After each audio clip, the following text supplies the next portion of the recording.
Shalom Bapak Ibu Saudara yang diberkati Tuhan, kembali lagi dalam Renungan Firman Tuhan hari ini. Judul Firman Tuhan hari ini adalah Penderitaan dan Belas Kasih Allah. Bacaan Firman Tuhan terambil dalam Mazmur 31 ayatnya yang ke-10 sampai ayatnya yang ke-17. Saudara yang diberkati Tuhan, dalam kehidupan ini pasti setiap kita mengalami yang namanya penderitaan dan kesesakan yang membuat hidup kita terasa begitu berat. Beban yang kita alami membuat kita lemah dan mungkin saja tak berdaya. Apalagi jika penderitaan itu datangnya terus-menerus.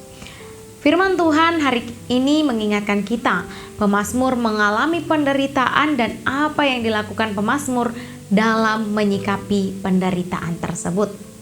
Bapak Ibu Saudara yang diberkati Tuhan, jika kita melihat dalam ayat yang ke-10 sampai ayat yang ke-14, pemazmur menggambarkan bagaimana pemazmur mengalami penderitaan, yaitu ketika ia dikejar oleh musuh-musuhnya.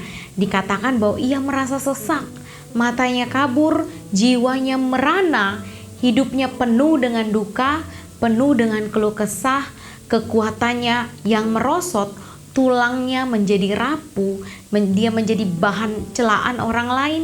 Ia dijauhi oleh orang-orang, ingatannya seperti orang mati, bahkan para musuhnya bersepakat untuk membunuhnya.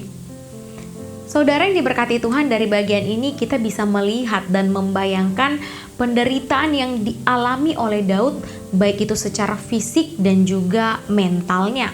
Namun yang menarik, Daud memahami bahwa hidupnya memerlukan pertolongan Tuhan. Daud berseru dan percaya kepada Allah. Di ayat yang ke-15 sampai 17 menjelaskan bahwa Daud mempercayai Allah dengan berseru. Ia berkata bahwa Engkaulah Allahku. Dia tahu bahwa Allah sajalah yang dapat membebaskan dia dari musuh-musuhnya.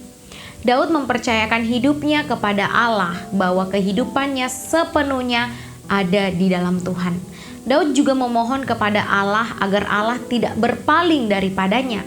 Daud memohon agar Allah terus memperhatikan hidupnya yang pada saat itu sedang berada di dalam penderitaan. Saudara yang diberkati Tuhan, bagaimana dengan kita ketika mengalami penderitaan dalam hidup ini?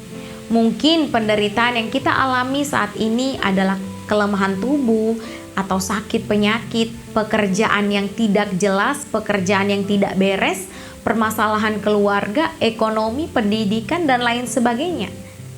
Kepada siapakah kita percaya yang akan menolong kita di dalam penderitaan tersebut?